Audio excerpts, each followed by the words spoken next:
Hello friends, मैं शालिनी एक बार फिर से स्वागत करती हूँ आप सभी का अपने चैनल रोजगार विद शालिनी में। आज हम लोग बहुत ही इंपॉर्टेंट सिचुएशन बेस्ड क्वेश्चन देखने वाले हैं और ये दोनों क्वेश्चन मैं आप लोगों के लिए पढ़ दूंगी। आप लोग हो सके तो इसका आंसर कमेंट बॉक्स में लिखिएगा ताकि जो लोग भी इस चैनल से जुड़े हुए वो लोग अलग अलग आंसर सीख सकें, अच्छे तरीके से सीख सकें। तो मैं दोनों क्वेश्चन आप लोगों के सामने पहले पढ़ दे रही हूँ, आप लोग कमेंट बॉक्स में कमेंट जरूर करिएगा।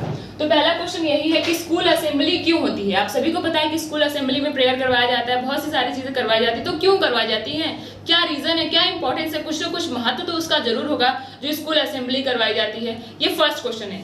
सेकंड क्वेश्चन है कि कोई बच्चा स्कूल देर से पहुंचता है। बहुत से बच्चे ऐसे होते हैं कि जो स्कूल देर से पहुंचते हैं, कोई ना कोई कारण हो सकता है, पर वो रेगुलर लेट नहीं होते हैं। एक दो दिन हो जाता है। लेकिन कुछ बच्चे ऐसे होते हैं जो कि रेगुलर लेट होते हैं, दिन प्रतिदिन उनका लेट हमेशा लेट होते हैं वो। और जब भी आप उनसे उनका रीजन पूछोगे तो वो अलग अलग बहाने बनाएंगे कि मैं यहाँ गया था, ये कर रहा था, ऐसे हो गया, वैसे हो गया। तो आप ये देखेंगे कि जो बच्चा इररेगुलर है, क्या उसके पीछे कोई जेन्युइन रीजन है या फिर वो ऐसे ही रोज रोज लेट करता है, कहीं जाके घूमता है, खेलता है, कुछ करता है। तो आप लोग इसका पता कैसे लगाएंगे। तो ये दो क्वेश्चन है, अगर आपको इसका आंसर पता है तो आप लोग कमेंट बॉक्स में लिखिए। मैं आपको पहले क्वेश्चन का आंसर देती हूँ कि स्कूल असेंबली क्यों होती है। आप सभी को पता है कि स्कूल असेंबली में सारे बच्चों को एक प्रॉपर तरीके से खड़ा करवाया जाता है। वहाँ पे प्रेयर्स होती हैं, साथ साथ में न्यूज़ बुलवाए जाते हैं, थॉट्स बुलवाए जाते हैं, अच्छे से नेल्स चेकअप होते हैं, ईयर, हेयर, हर एक चीज़ चेकअप होता है। तो वहाँ पे ये सब कुछ इसलिए किया जाता है ताकि देखा करिए कि सिर्फ और सिर्फ वहाँ पे प्रेयर करवाना, नेल्स, हेयर, टीथ ये सब चेक करना नहीं होता है। वहाँ पे एक दूसरे के अंदर कोऑपरेशन की भावना जनरेट करना, अपने आप को अच्छे तरीके से लोगों के सामने बोल पाना, कैसे अपने आप को एक्सप्रेस कर पाना। कुछ बच्चे होते हैं जो न्यूज़ पढ़ते हैं, कुछ बच्चे होते हैं जो थॉट्स पढ़ते हैं, कुछ लोग होते हैं जो जीके के क्वेश्चंस पढ़ते हैं और वहाँ पे जो टीचर्स होते हैं वो भी कोई ना कोई मोरल स्टोरी जरूर बताते हैं। तो इससे क्या होता है कि हम लोग बच्चों के अंदर जो कोऑपरेशन की चीज़ें होती है, बच्चे एक दूसरे का कैसे सहयोग कर रहे हैं, उनके अंदर मोस्ट इंपॉर्टेंट चीज होती है डिसिप्लिन, जो कि हम लोग स्कूल असेंबली से ही उनके अंदर स्टार्ट कर देते हैं लाना। डिसिप्लिन में कैसे वो चलेंगे, कैसे वो प्रॉपर तरीके से मार्च करेंगे, कैसे उनका शूज पॉलिश होगा, कैसे वो प्रॉपर ड्रेस में आएंगे, हर एक चीज जब हम उनका चेक करते हैं तो बच्चे प्रॉपर तरीके से डिसिप्लिन में रहते हैं और उनको जो कुछ भी अपॉर्चुनिटी हम लोग प्रोवाइड करते हैं उनके अपने थॉट्स को एक्सप्रेस करने के लिए, वो भी उनके लिए बहुत ही बड़ा पॉजिटिव रोल प्ले करता है उनके पढ़ने लिखने में। कुछ बच्चे होते हैं जो रीडिंग्स में कमजोर होते हैं, लेकिन अगर उन्हीं बच्चों को हम लोग न्यूज देंगे, थॉट्स देंगे और धीरे धीरे उनके अंदर ये जो क्वालिटी होगी वो बढ़ेगी। क्योंकि जब भी वो 10 लोग के सामने, जितने बच्चे हैं पूरे बच्चे, उनके सामने अगर वो प्रॉपर तरीके से न्यूज भी अगर एक लाइन भी पढ़ रहे हैं और अगर हम लोग उनकी शाबाशी दे रहे हैं कि वाह बेटा आपने बहुत अच्छा किया है, नेक्स्ट डे आप लोग और भी अच्छा करिएगा, तो इससे बच्चे के अंदर एक हौसला आएगा कि अरे वाह मैंने इतना पढ़ा तो मुझे इतनी शाबाशी मिली, अब मैं और अच्छे से पढ़ूंगा। तो इससे क्या होगा कि हम लोग बच्चों के अंदर कॉन्फिडेंस भी डेवलप कर सकते हैं। First discipline, second confidence, third cooperation and most important जो हम लोग उनको अपॉर्चुनिटी प्रोवाइड करते हैं, उस हिसाब से बच्चों के अंदर हर एक चीज अच्छे तरीके से डेवलप होती है।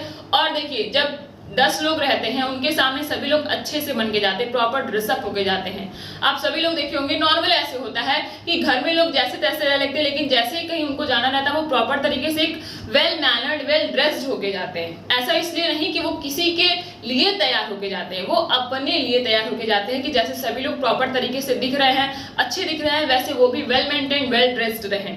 तो ये होता है तरीका। अगर आप 10 लोग के सामने हैं, 20 लोग के सामने हैं, तो आपको वेल मेंटेन, वेल ड्रेस्ड और अच्छे तरीके से होना चाहिए। फुल टू फुल कॉन्फिडेंस आपके होना चाहिए, जो हम लोग स्कूल असेंबली से ही बच्चों के अंदर डेवलप करना शुरू से स्टार्ट कर देते हैं। क्योंकि ऐसे स्कूल असेंबली जो होती है एकदम शुरू मॉर्निंग का टाइम होता है और वहीं से धीरे धीरे लास्ट तक, जब तक हम लोग बच्चों को छुट्टी नहीं हो जाती तब तक उनके अंदर ये सारी चीजें लाते रहते हैं। तो ये है फर्स्ट क्वेश्चन का आंसर। सेकंड क्वेश्चन यही है कि कोई बच्चा देर से स्कूल पहुंच रहा है और रोज रोज बहाने कर रहा है। अब ये देखिए, ये नॉर्मल सा बहाना हो गया। बच्चे स्कूल लेट आए, कहीं घूमे, किसी दोस्त के साथ खड़े होकर बातें करें, उसके बाद जब स्कूल असेंबली खत्म होने को आए तब वो आए। तो आपको क्या करना है, सबसे पहले तो उनके पेरेंट को इन्फॉर्म कर देना है कि वो बच्चा लेट आ रहा है। ठीक है, क्योंकि आपको इन्फॉर्म क्यों करना है, क्योंकि बच्चे जो है वो आपकी रिस्पॉन्सिबिलिटी है और उनके साथ कुछ भी गलत नहीं होना चाहिए। तो पेरेंट्स को भी ये बात की खबर होनी चाहिए कि बच्चा आखिर घर से जब स्कूल के लिए निकल रहा है तो वो जा कहाँ रहा है जो उसको लेट हो जा रहा है। क्योंकि जनरली कोई भी होता है तो वो टाइम देख के निकलता है कि अगर वो 10 मिनट में पहुंच रहा है तो वो 12 मिनट, 10 मिनट, 15 मिनट पहले निकलता है ताकि वो प्रॉपर तरीके से, अच्छे तरीके से वो पहुंच सके। तो अगर कोई बच्चा लेट पहुंच रहा है तो सबसे पहले आपको उसके पेरेंट को इन्फॉर्म कर देना है, उसके बाद बच्चे से पूछना है। अगर बच्चा कोई जेन्युइन रीजन बताता है तब तो ठीक है, आप बोलिए कि आप इसको मैनेज करो, क्योंकि स्कूल टाइम में आप इसको ऐसे नहीं कर सकते। रोज रोज लेट आना अच्छी बात नहीं है। आप स्कूल असेंबली मिस कर रहे हो, आप हर एक चीज टीचर्स की जो सुबह मोरल वैल्यूज देते हैं वो आप भूल रहे हो, आपको समझ में नहीं आएगा, आप प्रॉपर तरीके से अपने आप को डेवलप नहीं कर पाओगे। जो कॉन्फिडेंस लेवल बच्चों से इन न्यूज पढ़वा के थॉट्स करवा के करवाए जा रहे हैं वो आपके अंदर नहीं आ पाएंगे। ऐसे आप बच्चों को समझाएंगे।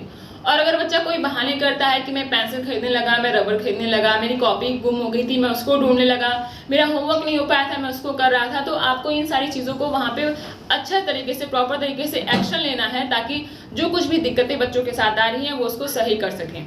तो आप इसका कोई भी रीज़न दे के अच्छे तरीके से प्रॉपर तरीके से सॉल्व करवाने की कोशिश करिए। अलग अलग तरीके से बच्चों से मेन रीज़न निकलवाने की कोशिश करिए कि आखिर वो क्यों लेट हो रहा है। तो इस तरीके से आप इन दोनों क्वेश्चन का आंसर दे सकते हैं। अगर ये वीडियो आपको पसंद आई हो तो प्लीज़ लाइक सब्सक्राइब, और अगर आपको मेरे TGT कोर्स के साथ जुड़ना है तो आप लोग मेरे चैनल को लाइक से सब्सक्राइब करिए। Thank you.